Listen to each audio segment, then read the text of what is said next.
Assalomu alaykum. Bizda barchamiz bilan bor. Demak, kirishganlikning boshqa qurilmalari bor. O'shani biz o'zimizda O'zbekiston sharoitida ishlab chiqarish yo'lga qo'yganmiz. Buni boshqaruv qilmas, kirishganlikni boshqaruv qilmas, kontrol Xitoydan keladi. $110 atrofida kelsa, hozir biz buni $56 atrofida qayta loyihalar va masofadan boshqaradigan qilib loyihalaganmiz, qayta ishlab chiqarishni yo'lga qo'yganmiz. Demak, mana hozirgi kunda mana kontrollerlar bizda hammasi terilgan va ishchi jarayonda bo'lib turibdi. Hattoki mana bu korpuslari ham, mana korpuslari mana o'zbek tilida qo'r, suv temperatura, sozlar, suv sathi, quyosh suv isitishlarning kontrollerlari. Hozirgi kunda polni mana korpusi ham mana bunda. Demak, o'zi chizilyapti mana korpus mana o'zidan.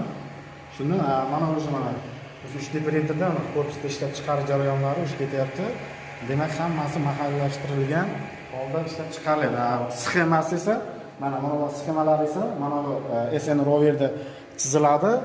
Bunda esa mana programmasi mana programma kiritiladi va bu rover orqali programmalari demak kiritiladi. Buni bu orqali chizilib mana hozirgi kunda tayyor mahsulot holiga keldi. Mana korpuslari 3D printerga qo'yilgan mana qo'yilib o'zi ishlab chiqarish jarayonida olib borilyapti. Bu narsa ustiga qo'yiladi.